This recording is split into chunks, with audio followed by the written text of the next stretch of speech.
인류 역사상 가장 위대한 한 주간의 시작을 알리는 종려주일에 우리 주님은 구약 스가랴서의 예언대로 나귀 새끼를 타시고 예루살렘 성에 입성하십니다. 그때 사람들이 호산나 소리를 외치자 온 성이 소동하였다. 그리고 사람들이 또 질문을 하였다. 이렇게 이야기합니다. 뭐라고 질문을 하냐면 이는 누구냐? 도대체 누구이기에 사람들이 저렇게 호산나 외치고 저렇게 소동을 하고 지금 도대체 뭐냐라는 것이죠.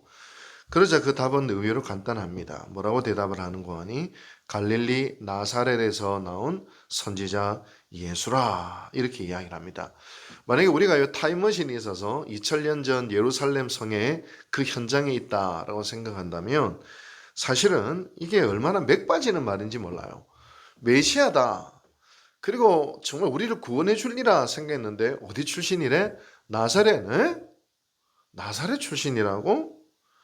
한마디로 나사렛이라는 곳은 어디냐? 선지자가 나올 수 없는 곳. 이 이스라엘 역사상 단 한 번도 하나님의 사람이 나온 적이 없는 도시가 나사렛. 그리고 선지자가 한 번도 나온 곳이 없는 곳이 바로 나사렛. 그게 바로 나사렛이에요. 구약 성경에는요, 이 나사렛이라는 곳이 몇 번 언급된지 아십니까? 몇 번 언급됐을까요? 구약성의 나사렛. 한 번도 언급된 적이 없습니다. 불모의 땅입니다. 그래서 오죽했으면 예수님의 나중에 제자가 된 나다나엘조차 뭐라고 이야기하는고 하니 나사렛에서 무슨 선한 것이 나올 수 있느냐.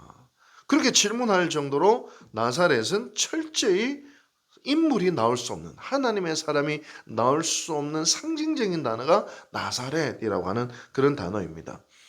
아니 예루살렘 출신이면 얼마나 좋겠어요? 예루살렘 성전의 도시, 율법의 도시. 그리고 다윗의 고향이었던, 물론 예수님 베들레헴에서 태어나시지만 베들레헴 사람이면 얼마나 좋겠어요? 그리고 아니면 또 베델이라든가 뭐 브엘세바라든가 이런 아주 멋진 실로라든가 이런 도시들이 있잖아요. 근데 예수님은 그 당시 유대인들이 생각할 때 다른 데는 몰라도 나사렛은 안 나온다 라고 했던 그 나사렛 출신이다. 그렇게 이야기를 합니다. 물론 꼭 같지는 않고요. 또 지역을 혐오하는 발음은 전혀 아닙니다만 우리나라에서 대통령이 거의 대부분 어느 지역 사람들이 대통령이 많이 됐어요? 거의 대부분 이제 경상도 지역 사람들이 대통령이 많이 됐죠. 아니면 뭐 전라도에서도 한 번 나오시고 또 서울에서도 한 명 나오고 뭐 그렇게 했지만, 근데 만약에 강원도는 인구도 작잖아요. 산골이잖아요. 근데 강원도 저 둘의 산골 출신의 누가 대통령 후보가 나왔다. 그러면 오늘 우리나라 정치 지형상에서는 대통령 되기가 무척 어려울 겁니다. 강원도 두 명 산골 출신이다. 적어도 경상도 출신이든가 전라도 출신이든가 아니면 캐스팅 보드를 쥐고 있는 충청도 출신이든가 이렇게 해야 되는데 강원도 출신이다. 이러면 이미 정치계에서도 대통령 될 수 있을까? 아니 오늘 현대에서도 그렇잖아요. 현대에서도. 근데 고대 세계에서 나사렛 메시아가 나올 수 없는 곳, 어떤 사람도 기대할 수 없는 바로 그곳. 그래서 이방의 갈릴리란 것이 있어요.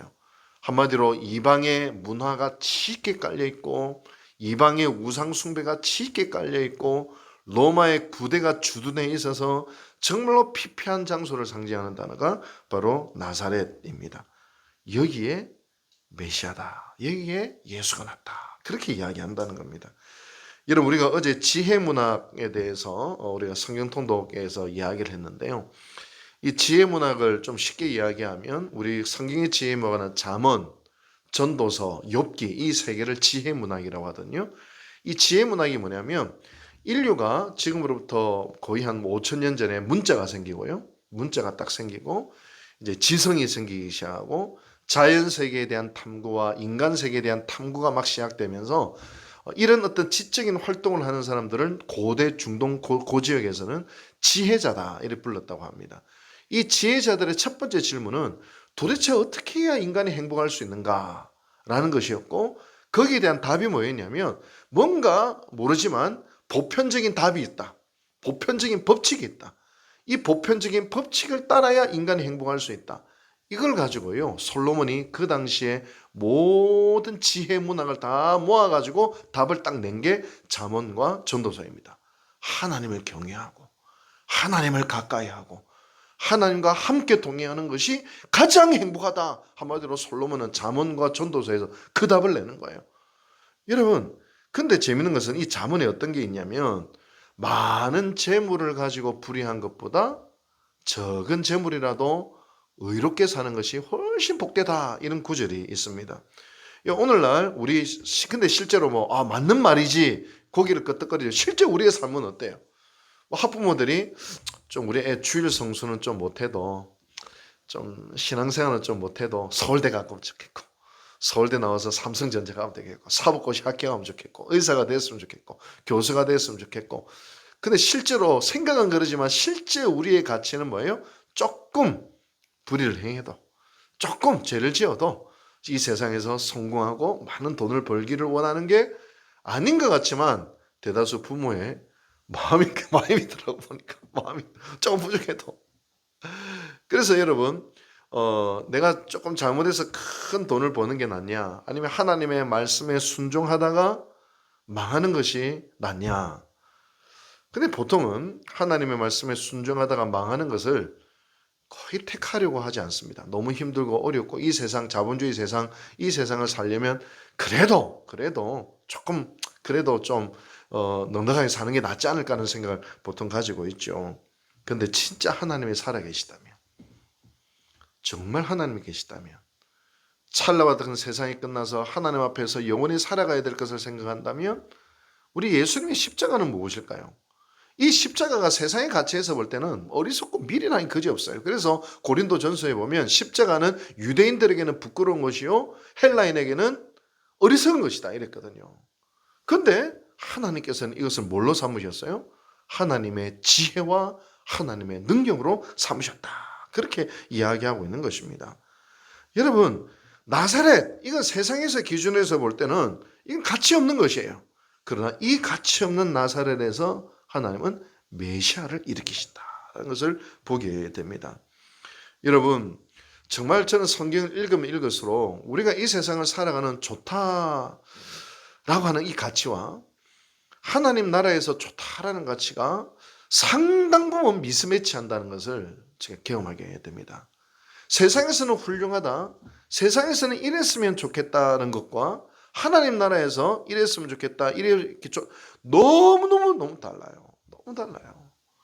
너무 달라서 이 세상을 살아가는 우리들은 그것을 따라가는 것에 인기가 없을 때가 많이 있습니다. 십자가를 따라가고 하나님의 말씀을 행하고 억울하고 내 권리를 주장할 수 있는데 주장하지 아니하고, 상당 부분 사실은 굉장히 이 세상에서 인기가 없는 것입니다. 그런데 오늘 우리는 이걸 동일시하죠. 성공과 신앙을 동일시하고 승승장구와 동일시하고, 조금 잘못을 해도, 조금 신앙 양심에 위배되어도 뭔가 잘 되고, 그 잘된 것을 간증하고, 거의 대부분의 간증이 승승장구하고 성공하고 부한 것을 거의 간증하는 것이 오늘날의 간증이 아닙니까? 오히려 이런 간증이 참 멋있을 것 같아요. 하나님의 말씀에 순종하다가 나는 큰 고통을 당했습니다. 하나님을 사랑하고 하나님의 뜻대로 행하다가 큰 어려움을 당했으나 그 고통과 어려움에 나는 눌리지 아니하고 하나님께서 원하시는 그 길을 묵묵히 걸어갔습니다. 어쩌면 이것이 십자가에 가장 가까운 간증이 아닐까, 그런 생각이 듭니다. 여러분, 재밌는 것은 이 나사렛을 히브리어로 뭐라고 하냐, 낫즈리 이래야 합니다. 히브리어 낫즈리.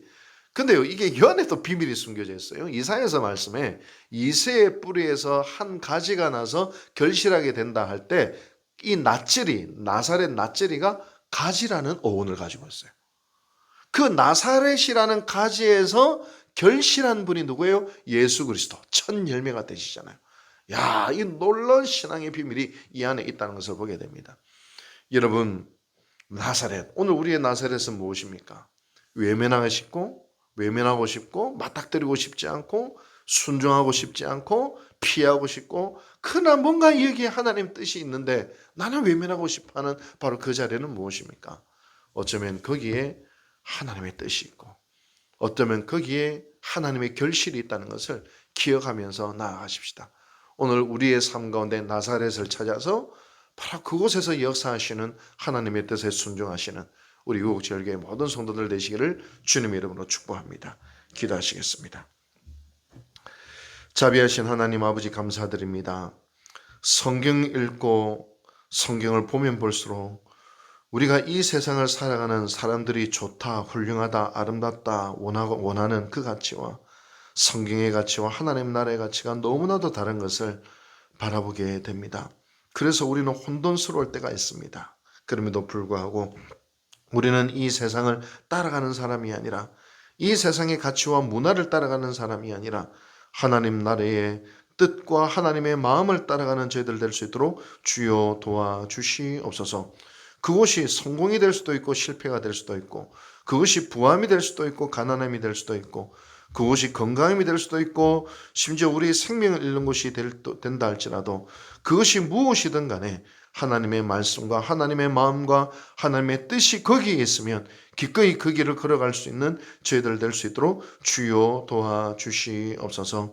하나님, 그 갈등 속에, 그 괴로움 속에, 그 선택의 순간 속에 늘 하나님을 염두에 두고 오늘도 한 걸음 한 걸음 순종하며 걸어갈 수 있는 우리 유곡절교의 모든 성도들 될 수 있도록 주여 축복하여 주시옵소서.